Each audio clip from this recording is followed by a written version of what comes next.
Olá, assombrados, eu sou Ana Paula e vou contar um relato para vocês neste tipo ao vivo de hoje.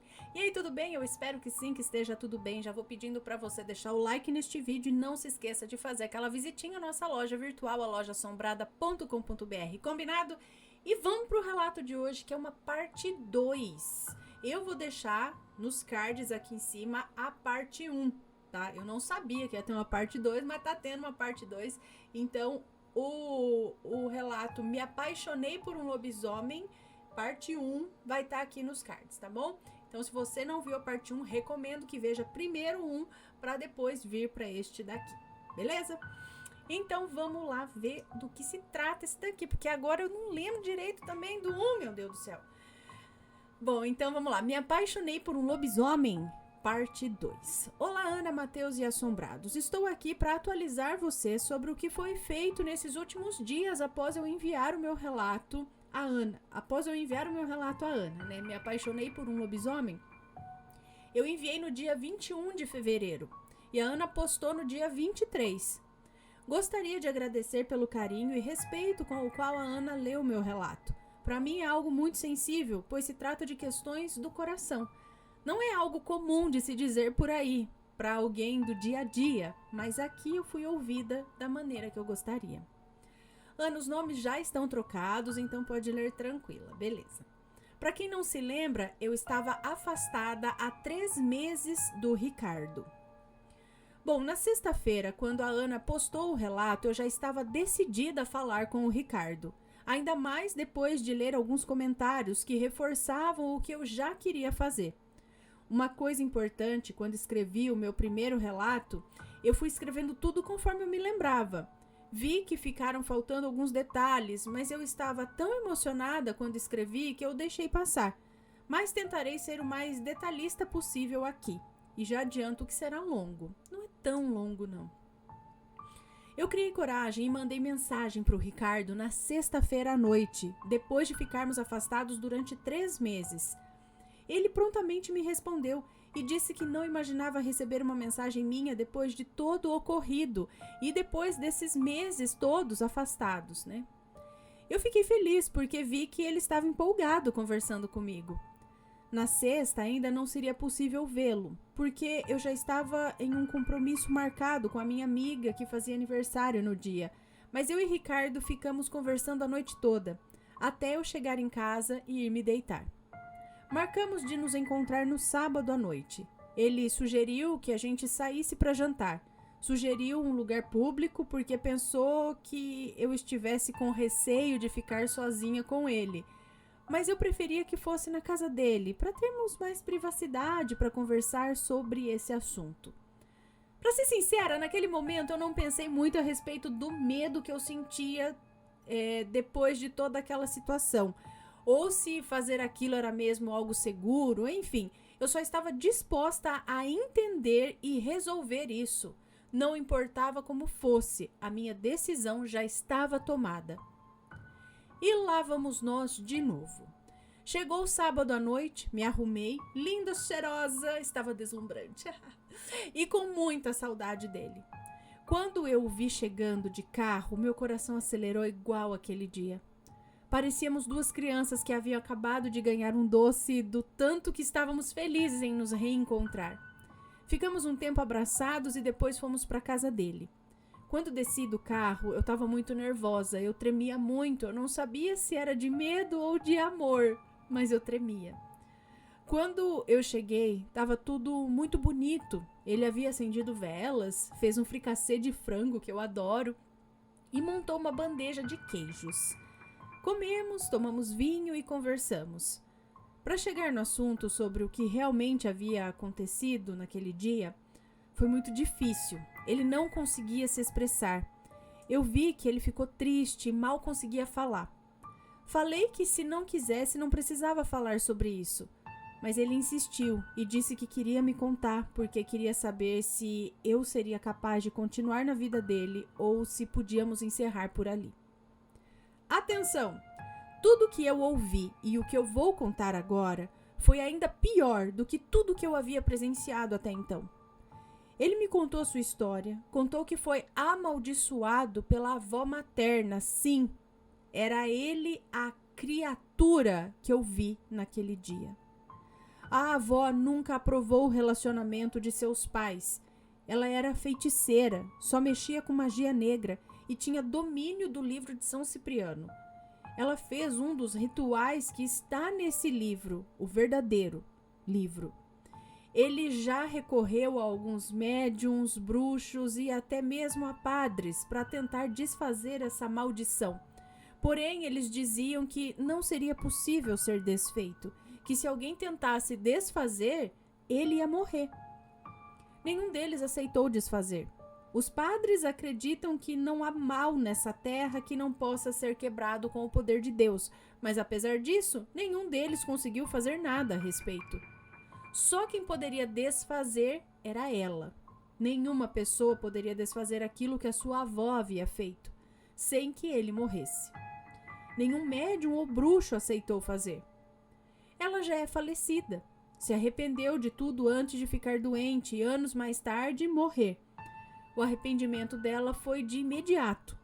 Ele é o único neto que ela teve, mas ela nunca conseguiu se lembrar onde havia enterrado o trabalho que ela fez, apesar de procurar. Ele precisaria ser desenterrado e desfeito somente por ela. Ela teve Alzheimer muito cedo e sofreu muito antes de morrer. Ficou definhando até partir de vez. Ele é sim um lobisomem, uma aberração para a natureza, palavras dele. Quando escrevi o primeiro relato, ainda tinha minhas dúvidas em relação ao que ele era, mas isso foi confirmado por ele. Ele diz se transformar em dias específicos, como por exemplo, agora, época de quaresma. As datas ao certo eu não sei, mas tudo depende.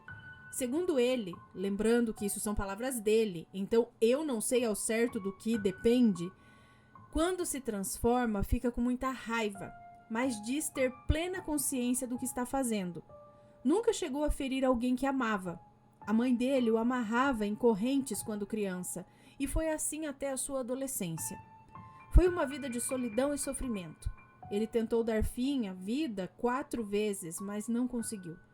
Ele chegou a se envolver amorosamente com outras 2 pessoas na vida, mas elas não quiseram permanecer por medo e por não entenderem a sua situação. A última moça que ele se envolveu amorosamente quase foi atacada, porque ela tentou machucar ele quando o viu transformado.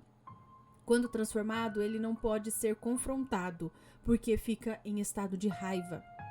Na época, ele se sentiu muito mal por quase tê-la atacado, e foi em uma dessas vezes que ele tentou tirar a própria vida. Depois dessa última moça, até ele me conhecer, ele só havia se envolvido casualmente. Então as outras mulheres não sabiam sobre esse outro lado que ele esconde.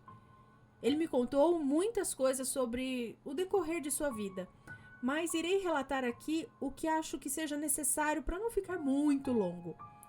Depois que ele me contou sobre a vida dele, eu chorei muito.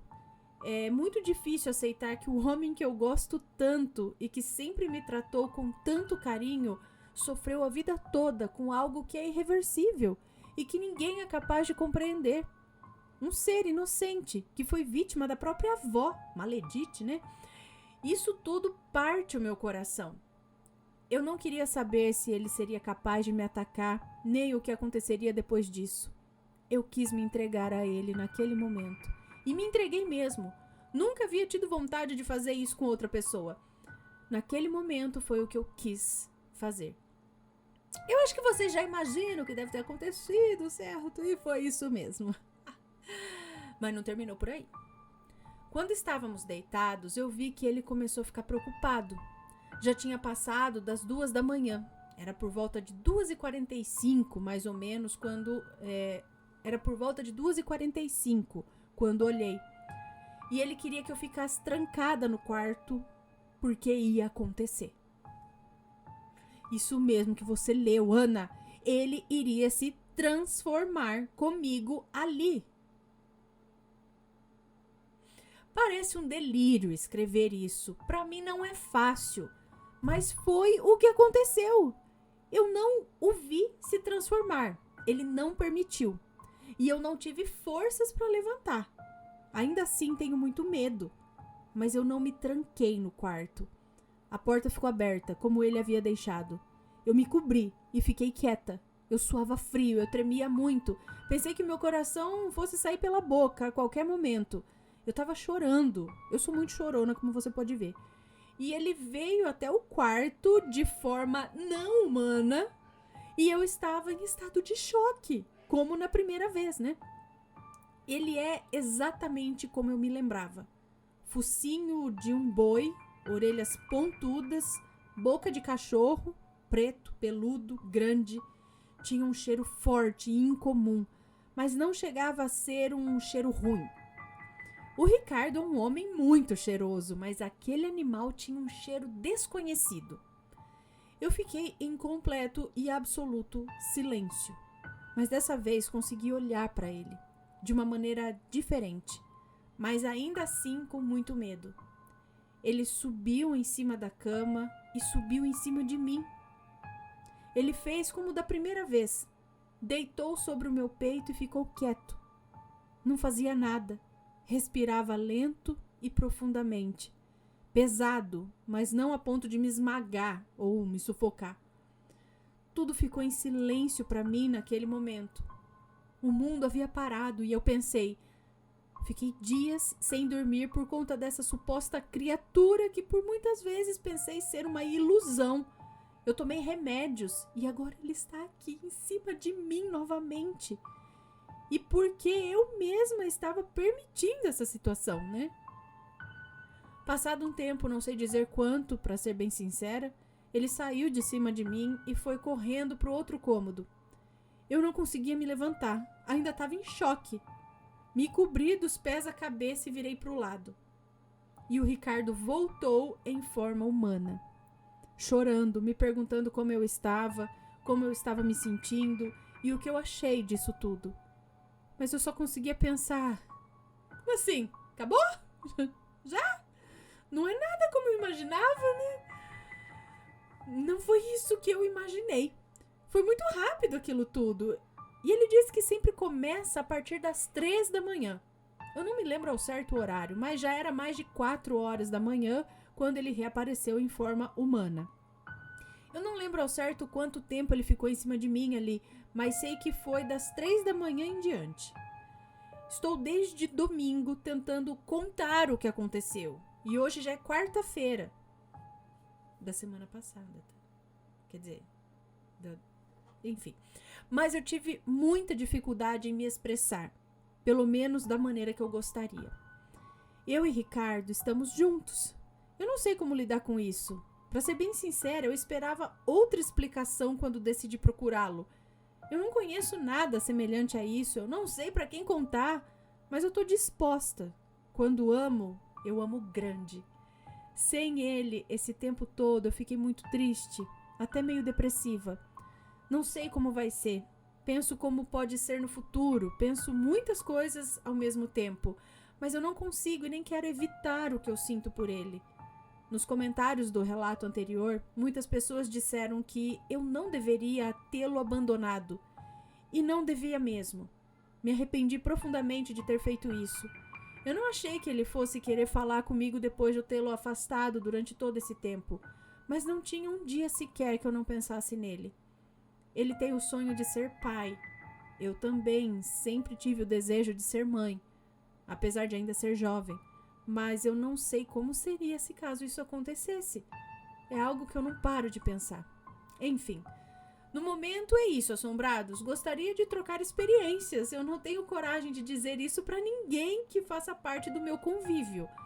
Gratidão pelos conselhos que ouvi e obrigada, Ana, pela empatia com que você lê os relatos. Isso é muito importante. Beijo pra você e pra sua família linda. Um beijo pra você, muito obrigada.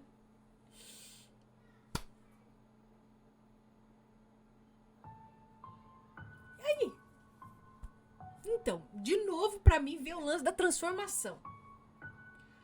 Será que é física essa transformação? O que é muito difícil de eu acreditar é que ela seja física. Assim, entendeu? Vai e volta. Mas algo...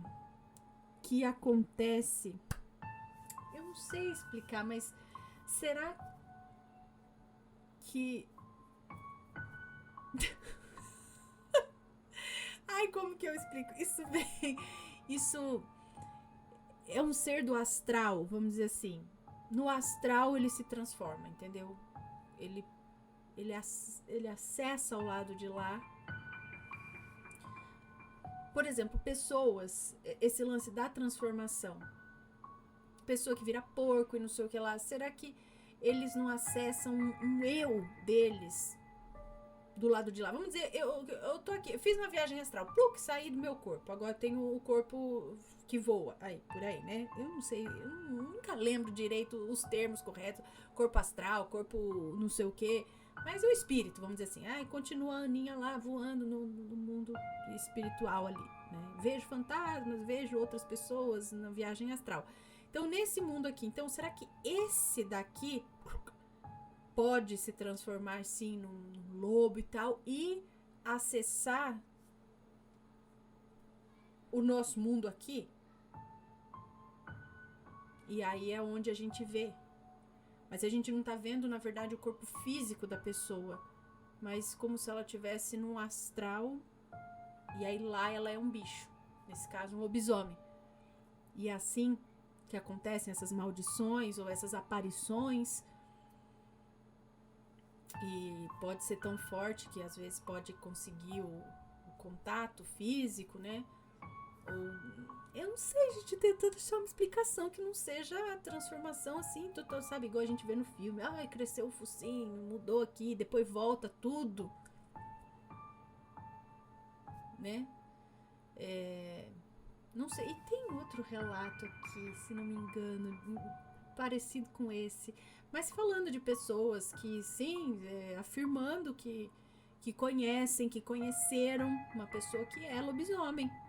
Tem um de um menino, se não me engano tem parte 1 e 2 também, que essa pessoa foi na casa, era lá uma família e tal, aí tinha um menino que era cabeludo, só que ele tinha os olhos muito diferentes, era um castanho amarelado e o menino era meio assim e tal, e sei lá, o menino era lobisomem. Não vou lembrar o título do relato também. Enfim, bom, pessoal. E aí? Deixem os seus comentários com respeito, por favor. E se alguém já passou por uma situação assim, conhece algum lobisomem ou conhece alguém que conhece um lobisomem, conta o seu relato, manda aqui pra gente. E olha, essa época aqui é de quaresma, né? Então, se você, moça do relato, tiver alguma atualização, manda aqui pra gente. Tá bom? Então, talvez por isso também não tenha tantos ataques, né? Que a gente fala, o lobisomem, ele é um bicho enorme e tal, assustador, só que dificilmente a gente vê ele de fato atacando, entendeu? Então, talvez seja essa briga moral aí na cabeça deles, né? Que eles ficam, meu Deus do céu, eu tô aqui, mas não quero atacar. Mas se você me deixar com raiva, eu vou atacar. Mas eu vou me segurar pra não atacar ninguém, entendeu? Como ele disse, continua consciente, mas é meio que... vem aquela raiva, aquela coisa. Bom,